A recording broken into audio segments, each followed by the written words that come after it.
Good morning, class 7th. Today we will do lesson part 2 of the same lesson, The Ashes That Made Trees Bloom. We did part 1. Let us start reading. Not long after that, the good old man dreamed again, and the spirit of the dog spoke to him, telling him how the wicked people had burned the mill made from the pine tree. Take the ashes of the mill, sprinkle them on the withered trees, and they will bloom again, said the dog spirit. अब जब रात को वो old man so रहा था, उसके सपने में फिर से स्पिरिट आई थी डॉग की, और उसने उसको सपने में सब कुछ बता दिया कि कैसे वो गंदे जो कपल था, विकेट कपल था, उन्होंने मिल जो थी बनाई थी पाइन ट्री से, उसको जला दिया। फिर वो डॉग बोला उस ओल्ड मैन को कि उसकी एशेज़ आप लेना और उसको स्प्रिंकल कर देना। स्प्रिंकल मतलब छिड़क देना। Withered tree, withered means bare and dry, सूखा पेड़ जो लाइफलेस होता है, आप उसके ऊपर छिड़क देना और वो फिर से खिल जाएंगे। डॉग की स्पिरिट ने उसको ऐसा बोला ओल्ड मैन को। Next day what happened? The old man awoke and went at once to his wicked neighbor's house, where he found the miserable old man sitting at the edge of their square fireplace in the middle of the floor, smoking and spinning. अगले दिन सवेरे उठते सबसे पहला काम उस old आदमी ने क्या करा, वो विकेट नेबर्स जो थे, गंदे लोग नेबर्स जो थे, उनके घर गया और उन्होंने ये देखा कि वो बैठे हुए हैं फायर प्लेस पर, मिडल ऑफ द फ्लोर। उन्होंने वो एक फायर प्लेस बनाई थी। फायर प्लेस होती है जहाँ पे आप आग जला सकते हो। वो क्या कर रहे थे? स्मोक कर रहे थे और स्पिनिंग कर रहे थे। स्पिनिंग मतलब कपड़ा बुन रहे थे। From time to time they warmed their hands and feet with a blaze from some bits of the mill, while behind them lay a pile of the broken pieces. Spinning और smoking तो वो कर ही रहे थे, लेकिन बीच बीच में क्या हो रहे थे, ठंड बहुत ज़्यादा थी तो अपने हाथ वो सेक रहे थे। The good old man humbly asked for the ashes. Though the covetous couple turned up their noses at him and scolded him as if he were a thief, they let him fill his basket with the ashes. फिर जो old man था उसने humbly मतलब बहुत ही आदर सत्कार से उस पाइन ट्री की जो राख थी, मिल जो उन्होंने जलाई थी, उसकी जो राख थी, पाइन ट्री से वो बना था, उसकी राख उसने मांगी। तो पहले तो कविटस जो कपल थे, वो जो गंदे कपल थे, उन्होंने नाक चढ़ाई अपनी और उसको बहुत डांटा उस ओल्ड मैन को, जैसे कि वो चोर है, उसने कोई चोरी करी है। लेकिन बाद में उन्होंने बोला कि हमें इस एशेज़ का क्या करना है, हमें इस एशेज़ का क्या करना है, तो मैं अपनी बास्केट में इसको भर के ले जाओ। On coming home, the old man took his wife into the garden. It's being winter, the favorite cherry tree was bare. फिर वो एशेज़ लेकर अपने घर आया। घर आने के बाद उस ओल्ड मैन ने अपनी वाइफ को वो गार्डन में ले गया। ओके, उसके बाद ठंड के दिन थे तो उनका फेवरेट पेड़ क्या था? चेरी ट्री, जो कि एकदम सूख चुका था। उसमें ना तो कोई फल था ना उसमें कोई फ्रूट थे। उसने क्या करा, ओल्ड कपल ने, मैन ने, he sprinkled a pinch of ashes on it and lo it sprouted blossoms until it became a cloud of pink blossoms which perfume the air. उसने जैसे ही थोड़ा सा पिंक ऑफ ऐश उसमें छिड़का तो वो जो सूखा चेरी ट्री था वो ब्लॉसम करने लगा और इतनी अच्छी खुशबू आने लगी, हवा से उसकी स्मेल दूर दूर तक फैल गई। The news of this filled the village and everyone ran out to see the wonder. और ये जो न्यूज़ थी पूरे गांव में फैल गई और सब लोग उस पेड़ को देखने के लिए आने लगे कि ये कोई वंडर से कम नहीं है। Now the covetous couple also heard the story and gathering up the remaining ashes of the mill kept them to make withered trees bloom. अब वो जो covetous couple था, जो गंदा couple था, उन्होंने भी सारी स्टोरी सुनी और उन्होंने क्या करा, उनके पास जो बाकी बची हुई ऐश थी उन्होंने अपने पास रख ली ताकि वो जो सूखे पेड़ हैं उसको खिला सके। The kind old man, hearing that his lord the daimyo was to pass along the high road near the village, set out to see him, taking his basket of the ashes. As the train approached, he climbed up into an old withered cherry tree that stood by the wayside. अब देखो क्या हुआ, डाइमियो क्या होता है। अब ये जो ओल्ड मैन था उसने क्या सुना था कि उनका जो लॉर्ड है, लॉर्ड मतलब डाइमियो, डाइमियो मीन्स एक तरीके का किंग, उनकी जो कंट्री का राजा है वो वहाँ से गुजरने वाला है। उस गार्डन में जो जिस जगह में ओल्ड मैन था वहाँ से वो जाने वाला है।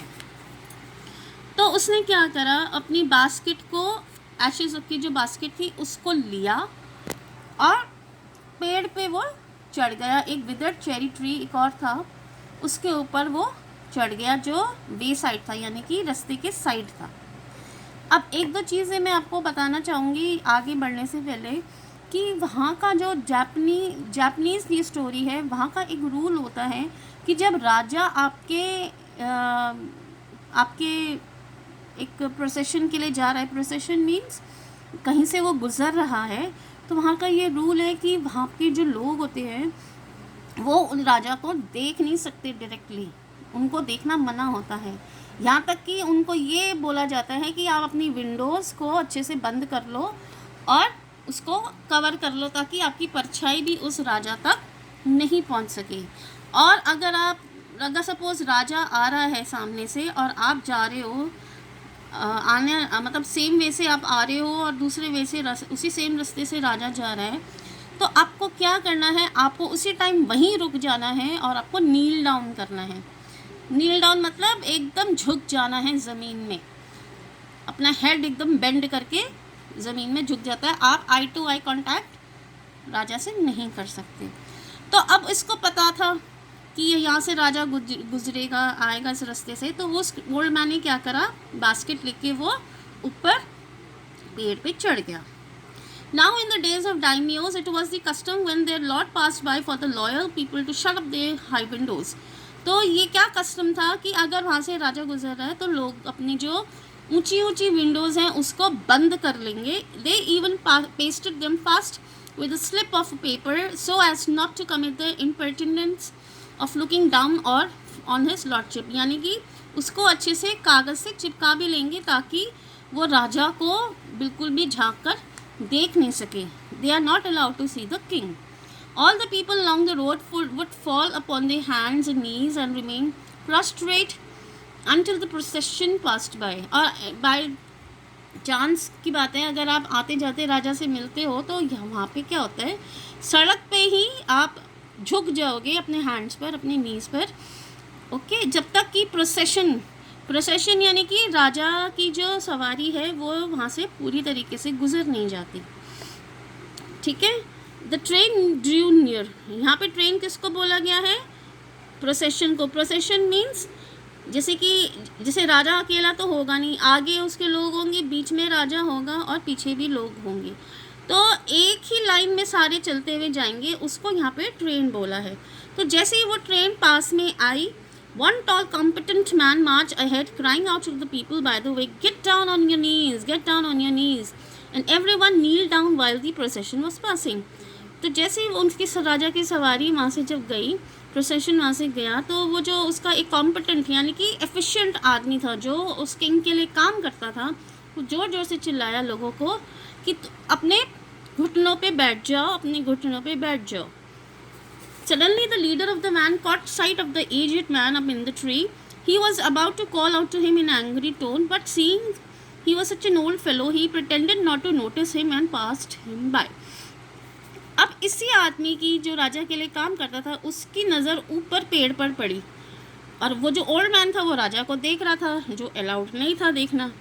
तो उसको एक बार तो बहुत गुस्सा आया और उसने सोचा कि मैं इसको ज़ोर से डांट दूँ, लेकिन फिर उसने ये देखा कि एक तो वो ओल्ड आदमी है तो उसको क्या बोलना, उसने ऐसा प्रिटेंड करा कि एज इफ उसने उसको देखा ही नहीं है और वो वहाँ से आगे चलता गया। सो व्हेन द डायमियो पैलनक्विन होती है पालकी, जब वो पास में आई, उस ओल्ड मैन के पेड़ के पास आई, तो उस ओल्ड मैन ने क्या करा, taking a pinch of ashes from his basket scattered it over the tree, in a moment it burst into blossom. उसी विदर्ड ट्री जो चेरी के पेड़ पे वो चढ़ा हुआ था, जो सूखा पेड़ था, उसने क्या करा, एशेस ली और उसी पेड़ पर छिड़क दी, तो वो जो पेड़ है वो पूरा खिल गया। The delighted daimyo order the train to be stop and got out to see the wonder. फिर उस राजा ने क्या करा, उनको बोला यहीं रुकने के लिए ताकि वो इस वंडर को देख सके। Calling the old man to him, he thanked him and ordered presents of silk robes, sponge cake, fans, other rewards to be given him. He even invited him to his castle. फिर जब राजा ने वहाँ पे रुका तो उसने उस old man को बुलाया, उसको धन्यवाद दिया और उसको बदले में बहुत सारे गिफ्ट्स दिए, प्रेजेंट्स दिए. क्या क्या दिया? सिल्क रोब, स्पॉन्ज केक्स, फैंस और न जाने पता नहीं कितने ही उसको रिवॉर्ड्स मिले. और उसको अपने महल में उसने इनवाइट भी किया उस ओल्ड आदमी को. So the old man went gleefully home to share his joy with his dear old wife. फिर खुशी खुशी वो ओल्ड मैन अपने घर चला गया और उसने अपनी वाइफ को सारी बातें बताई.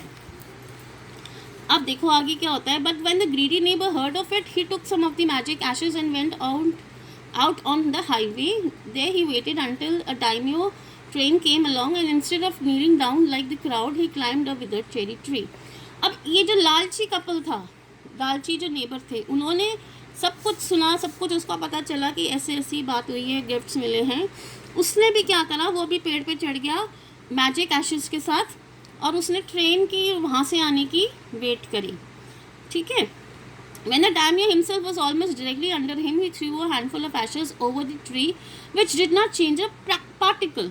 अब जैसे ही वो उस पेड़ के नीचे वो राजा आया, उसने जो गंदा आदमी था उसने वो छिड़का एशेस, लेकिन उससे जरा सा भी पार्टिकल, एक पार्टिकल भी चेंज नहीं हुआ. उल्टा क्या हुआ, एकदम से वहाँ पे हवा चली तो वो जो एशेस की जो डस्ट थी वो राजा और उसकी वाइफ के नोज़ में और आँख में चली गई. इससे राजा को छींकें आने लगी और उसका गला चोक हो गया. ओके.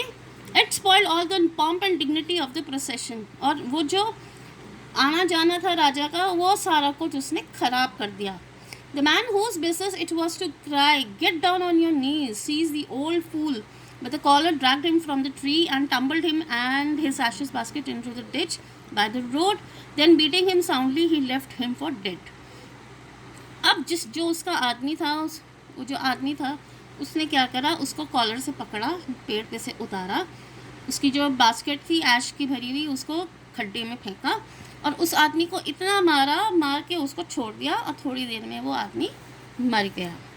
क्योंकि उसने गंदे काम करे थे, उसने हमेशा लालच करा था, उसने डॉग को मारा था, तो उसके साथ भी बुरा ही हुआ. Thus the wicked old man died in the mud, but the kind friend of the dog dwelled in peace and plenty, and both he and his wife lived to a green old age. फिर आखिरी में वो जो wicked old man था वो मर गया और जो उसका फ्रेंड था, ओल्ड आदमी था, वो आगे उसकी जो लाइफ थी वो शांति से गुजरी और पैसा तो उसके पास बहुत ही हो गया था और वो दोनों हस्बैंड वाइफ आगे सुखी से रहने लगे अपनी ओल्ड एज में. So this was the story. I hope you all understood this story well. I'm going to send you the question answers and you will write in your notebooks. Thank you.